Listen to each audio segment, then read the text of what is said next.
Bonsoir à toutes et à tous, j'espère que vous allez bien. Cet épisode n'est pas prévu, mais ça me fait plaisir de vous raconter une histoire à blanc, à chaud, comme on dit, comme ça. Vous savez, j'aime l'horreur du quotidien et j'aime l'horreur digitale. Là, on va se tourner vers le premier.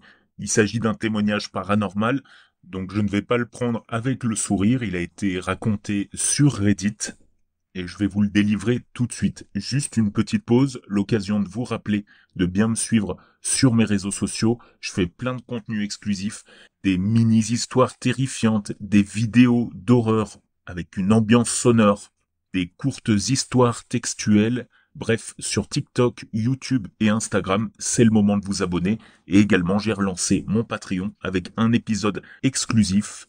N'hésitez pas, si vous êtes abonné sur Patreon et que vous ne l'avez pas reçu, dans le noir pdcst@gmail.com, il y a différents types de dons, de 2, 5 et 10 euros, avec différents types de bénéfices.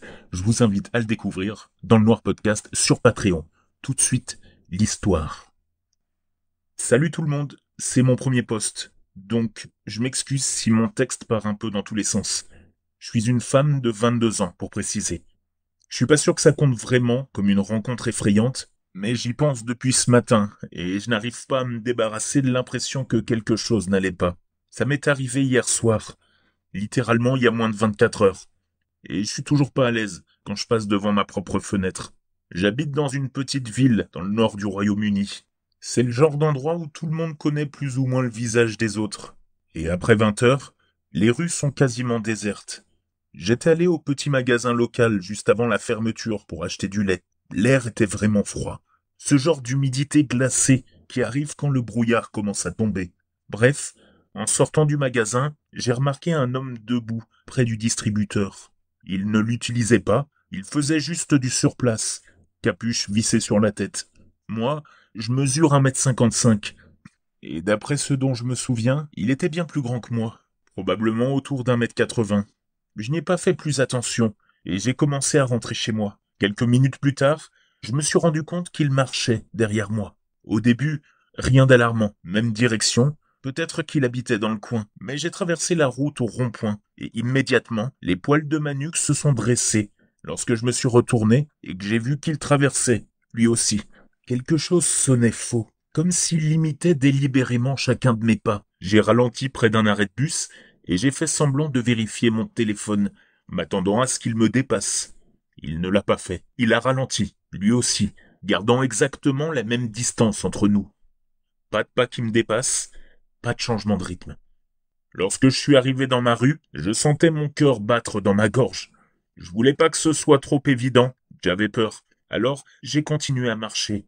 Mais mes mains tremblaient tellement que j'avais du mal à déverrouiller mon téléphone. Ma rue est assez courte, bordée de maisons en enfilade, et les lampadaires n'éclairent pas jusqu'au bout.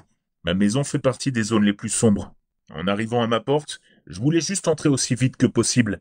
Je ne me suis même pas retourné. Dès que le loquet a claqué, je me suis glissé à l'intérieur, et je suis allé directement à la fenêtre près de la porte. Il était là, debout, à l'angle, immobile, tourné dans ma direction. On aurait dit qu'il essayait de voir dans quelle maison j'étais entré. Je suis resté figé, derrière le rideau. Il n'a pas sorti de téléphone, n'a pas fumé, n'a même pas regardé autour de lui. Il faisait juste face à ma maison. Au bout d'une trentaine de secondes, il s'est finalement retourné et est reparti, lentement, dans la direction d'où nous venions. Je n'ai pas vu son visage correctement. Sa capuche en cachait la plupart. Mais je voyais la partie inférieure, rasée de près, probablement entre 35 et 45 ans. Je me souviens juste de son manteau foncé et du bruit de ses pas résonnant sur le trottoir. Je n'ai pas appelé la police, parce que je me disais que je réagissais peut-être de façon excessive.